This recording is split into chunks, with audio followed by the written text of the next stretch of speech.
welcome to Carry On with Criselda. I am so grateful that you have stopped by to join us. Today for you, I have an interview with Richard Blank. Richard's journey, which is in the call center space, was filled with twists and turns. When he was 27 years old, he relocated to Costa Rica to train employees for one of the larger call centers in San Jose. With a mix of motivational public speaking style backed by tactful and appropriate rhetoric, Richard shared his knowledge and trained over 10,000 bilingual telemarketers. He has been the chief executive officer for Costa Rica's call center since 2008. And just for fun, Richard Blank has the largest collection of restored American pinball machines and antique jukeboxes in Central America, making gamification a strong part of Costa Rica call center culture. I asked Richard to come on as a guest because I was intrigued by his story. Richard was gracious as a guest to share his experiences on moving thousands of miles away from his family and friends to the more low-key, easygoing, beautiful setting in Costa Rica to build a life there and a company from scratch with the call center. He followed his heart's compass. He met his wife in Costa Rica, and he couldn't be happier there. So without further ado, Richard Blank. So happy to be here, Criselda. I'm so excited to share some stories with you and your amazing audience and maybe crack some codes on how to carry on in this crazy life. Oh, that's great. I love it. I love it. So, for anybody who has never heard of Mr. Richard Blank, please tell us a little bit about yourself. Well, first, born and raised in Northeast Philadelphia as a proud graduate of Abington High School in 91. And I decided to double down on my favorite class, which was Spanish. And it took me all the way here to Costa Rica. And I've been here for the past 23 years and living a beautiful life. Wow. What made you decide to go to Costa Rica? Kind of build up the momentum to that, Griselda. I decided to be a Spanish communication major, so I doubled down on humanities instead of going into law or medicine and following my family's footsteps in Ivy League. And so at 27 years old, I was given a 1 in a million opportunity to work at my friend's call center for just a couple months. And when that barn door was open, and if you can get past your parents' guilt, I decided to move abroad. And little did I know that I learned this industry from the inside out. Not sea level. I sat with the people, with the proletariat. I broke bread and I saw the good and the bad and the happy and the sad. And the one thing I did learn is that no matter what job you're in and career you choose, every individual deserves their dignity. And anybody that has leverage should extend empathy. And that's the sort of thing that gives someone, I guess, the ability to be loyal and to stay with you a long time. And I was treated so well. And being a guest in this country, there was such positive reinforcement that I decided to stay and have my vision quest and have my spiritual life journey. Wow, that's really beautiful. How long did it take for you to be in Costa Rica before you decided, yeah, this is the place for me? This wasn't even a dipping the toe. I dove straight in, not even testing the waters, you know. But I knew that there was momentum, and the fact that I was bilingual in Spanish, and I had lived abroad prior to that. I spent my junior year abroad in Spain. I was in Madrid, El Puerto de Santa Maria, and Sevilla. But then over Christmas break, the winter of '93 and '94, I did not come home. I also didn't have a phone. And so I traveled Europe for 2 months and read books and went to museums and churches and just really experienced one of the greatest transformations of my life, Griselda. I shed some skin during that year. And I realized that you can always go out and party, but if you can go visit some museums and see some ruins and speak to some people prior to those parties, you can have both. And so I guess I grew up a little bit and I took my life experiences a little bit more seriously then. So, what was that like with your family how did it go when you told them I'm moving to Costa Rica? Well, they're going to miss me terribly. And here's the skinny. A lot of the times people fear things they don't understand. And one of the smartest things I could do is to give them rational arguments because I just couldn't walk in my brother's footsteps. He was brilliant in mathematics and economics, and my father went to Columbia. So it was impossible to compete. But then I said, wait a second, great grandpa came at the turn of the century from Romania and Russia, and they moved to New York and were in the garment industry. They learned English. It just skipped 2 generations. So I'm just going south. Come Right. on, great grandpa did it. I closed them. So my friend had bought me some time. I mean, naturally, if I was doing something destructive and I was getting in trouble and it just wasn't working out, that's one thing. Then click your heels and come home. But it turned into weeks to months and then years. And as I mentioned, besides the proxemics of missing somebody and missing out on certain family events, they did realize that I was living an incredibly true life. And that's something that any parent should be proud. They prepared the child to not only leave the nest, but to fly distances. And I think that's just a wonderful thing. So do they come visit you? Do they see, oh, I see what you're talking about now. Yeah. Absolutely, they come and visit, but still, you got to think about it like this. They're in my wheelhouse. They're not bilingual. I mean, a lot of things are new to them. They're getting used to it after 23 years, but it was novelty in the beginning, especially with my wife when they were meeting and learning their family. And so, um, what it's done is it's opened their minds to a certain sort of lifestyle that we were used to in Northeast Philadelphia, the things that were the priorities and expectations. And so my thing got put completely upside down. And that's the beauty of life. Because if you can live it that way, where you don't have those sort of constraints, then you make much better decisions and you can sleep better at night. And so I almost had to do it through the tortoise philosophy. I couldn't rush this sort of long term foundation with my family with quickies. It had to be a track record, Griselda. I had to show them over and over again. Richard's happy equals happy life, and so and it seemed to have worked that way. And so now, so you decided to move to Costa Rica. You told your family, this is where I'm living. So once you got there, so you said you had already helped, you were helping a friend out. And so that's how, is that how you eventually, how the call center came to be or? That was it was a great way for me to learn the business, and it was Mhm, really a master study. And if mhm. anybody really wants to learn something, they really should start from the beginning. And it wasn't bad for me because it's the art of speech. It was something stimulating. I got to see retention, customer support, sales, appointment setting, human resources, onboarding, you name it. And for me, since English is the second language and seeing these very talented individuals grasping this, and this is back in 2000, so we're working off of old Cisco phones and Excel sheets. This is not like today. And so people were, it was like the boiler room environments that you see in the movies, but we weren't selling stock. And it was young, average age 24. I was 27. So I said, listen, this is my one last shot at it. It's almost like the 6 year college student. I was the super senior. And I loved it. And the fact that for me, all I needed to learn in the industry is how to use a phone, how to use a CRM, learning metrics, learning QA, and all the terminology for the industry. But here's the thing.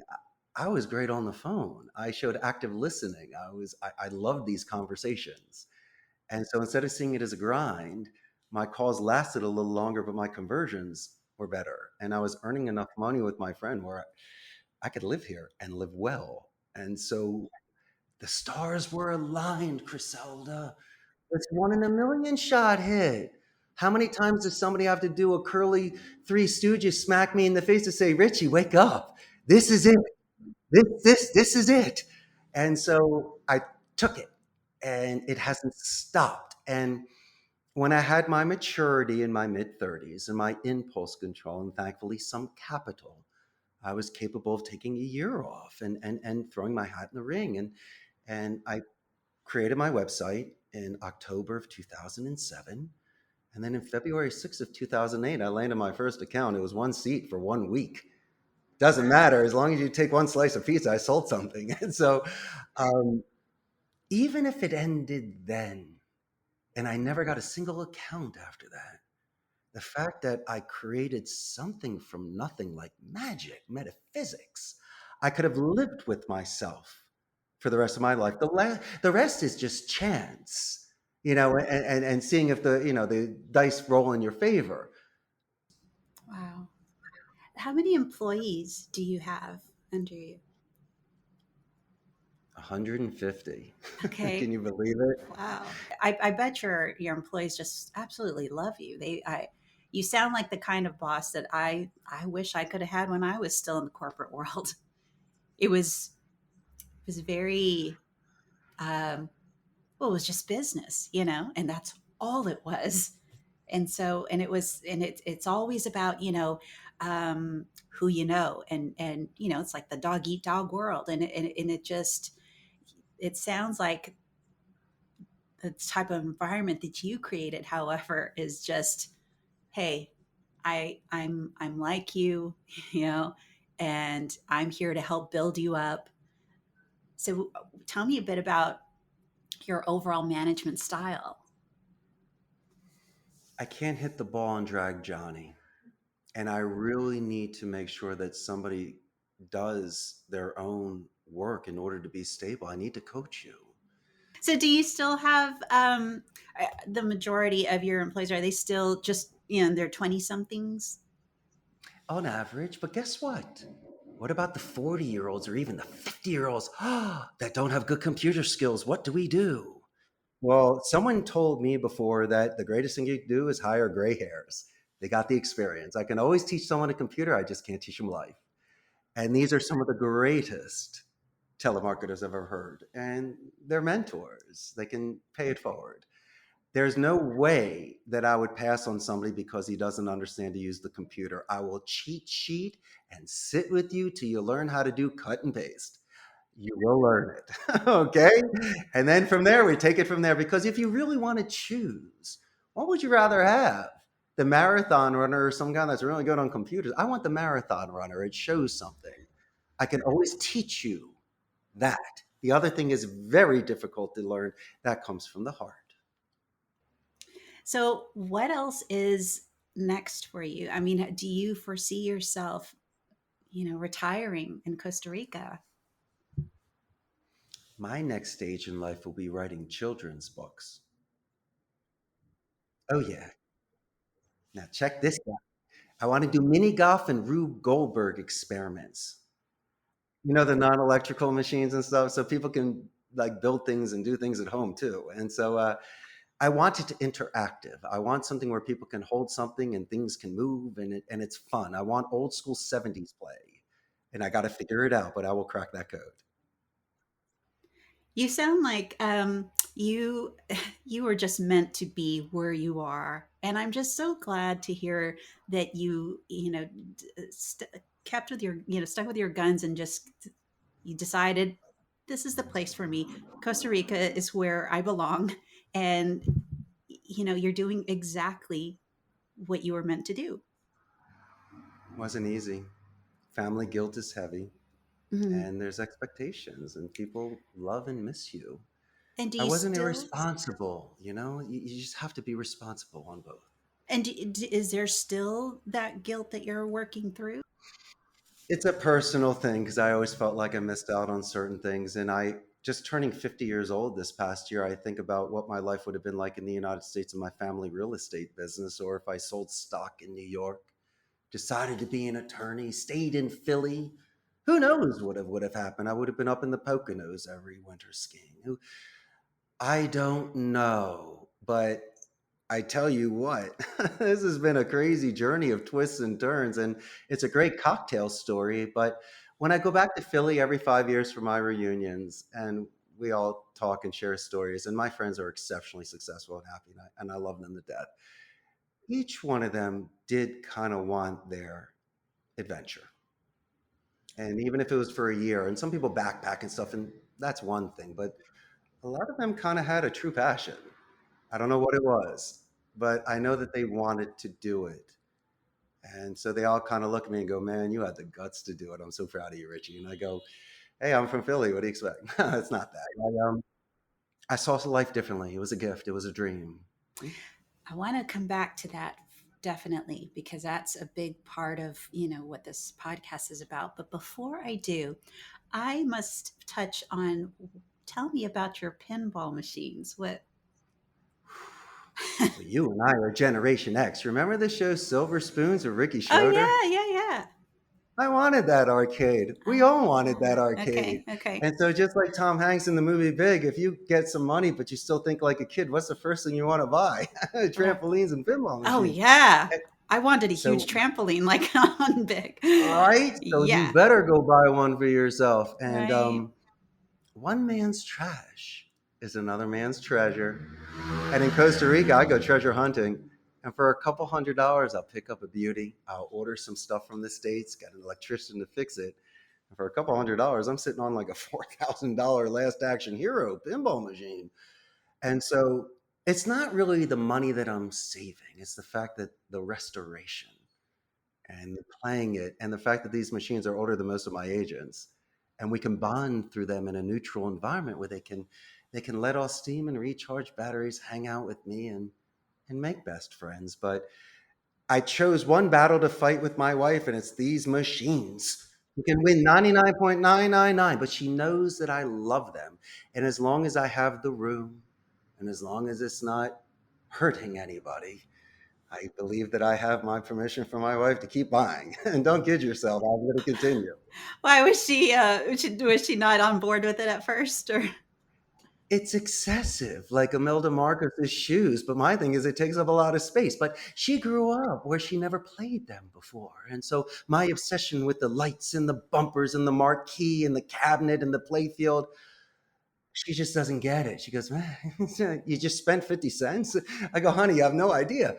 And so she says, also, in a sense, it's almost like a childhood thing. It brings me back to the arcades in the 80s, and I used to love them, and they were very expensive, and I always wanted one of my own. And I guess what I'm doing once again is being true to myself. I really love those things, and it's nice for me to have that. But no, I own 13 machines and 6 jukeboxes, and um, my oldest machine is a 1976 Williams Freedom machine, and the newer one is like an NBA Fast Break. They're all from like the 90s back to the 70s, but they're incredible, and I've even learned how to fix them a little bit. But it's really me about polishing them up and playing them, and just I tell you, my Sunday marathons, it really puts me in a certain groove to start my work week.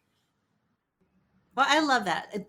Today it's all about gaming, right? A Mhm. lot of kids are gaming, but I love the old school stuff. You with the pinball machines. That's refreshing. I think it's cool still. I might as well be driving an IROC Z, But no, with the pinball machines, yeah. I mean, it's really good. And you share that with your employees, you said. I So, try. No, I'm only kidding. It's all free play. Of course I do. But I have a bunch back in my house, my own man cave. But then I also have here at the office, and I spread them out through the floors. But that's great. Yeah. I cannot explain. So if anybody Mm. Googles, you'll see all the machines, and it's just so much fun. And my Yeah. suggestion is they're still quite affordable. If you're looking at the brand new ones, you're looking like 20 grand. But if Oh you're wow. looking for an old machine from the 70s and 80s, you can pick them up for well under $1,000, get them fixed up, and the next thing you know, you have a treasure in your living room for the rest of your life. But get the okay from your significant other first, right? Absolutely. That's my only advice. This has been such a great talk. I've had such a nice time. Before we go, Yes, one ma'am. final question. So, is there any last words of advice for our audience that you can give about? You talked earlier about finding balance, and I love that. See, my at the age I'm at now, all I want is just peace and balance, and and that's again with this podcast that is why I'm doing this, because I remember what it was like to be in my 20s and even in my 30s, and trying to learn how to conquer myself in Yes. with all the thoughts that I had, and all the emotions that I was dealing with, and now I don't know if a part of it is just age, or after just so many years just finally realizing there's things that don't matter as much as what I thought they did. And all I want now is just to be in a peaceful, balanced state. How have you accomplished that? That fortune favors the brave. You have to be brave to at least start by looking in the mirror because a lot of people can't even look at themselves. And I mentioned earlier making a bed. Well, that's self respect, and there's something symbolic to that. I'm not going to lecture people, but I always believe in physiological. So maybe exercise and a proper diet and rest. But I don't want to sound like a television commercial. But if you're hungover, if you're tired, if you haven't eaten, you're eating bad food, these things can affect a day. And I'm getting older, so I got to be very sensitive of what I'm eating these days. I can't put down a whole pizza. I'll try, but you're going to pay for it. But you brought up a good point too. You should be shedding some skin and you should be separating piles and putting things away. And we only have so much time now. And a lot of the time you waste time. You might have bit your nails, but then at the end of the day, something bad didn't happen. Fear is a morbid anticipation of something that hasn't happened yet. And there were so many times in the past you might have been apprehensive or you did not do something because of that fear. And then you realize you were way off. And so for me, I'm almost willing to, if you've ever had your tarot cards read, there's a special card called the Fool. And this is an individual that is smelling a rose and walking off a cliff with the sun in its face. It's not really a fool. It's just someone that's living life beautifully that way. Remember, we only get 100 years. Regardless, you're going to die one day. And this fool is willing to live such a beautiful life of roses and sunshine and his head in the clouds of happiness that he's not worried about some of these pitfalls. Now, mind you, the fool could always look down and realize to step to the right, to the left, or stop walking. But the card only shows the moment prior to either falling off the cliff, still being in that ecstasy, or being in the now. And so I'm trying to live that powerful wave and balance of on top of the wave, or as some people even say, lucid dreaming, where you're consciously aware of being in the dream in the conscious state. And so living in the now is still a dream. And so as long as you are there and you're breathing and you're listening and you're putting the phone down and you're asking additional questions, don't be surprised if you don't feel more fulfilled. And then you just keep doing that. And as I say, it's much more interesting to know what you know. And being an extrovert, which you are now in abundance, the more that you learn about other people, you will know.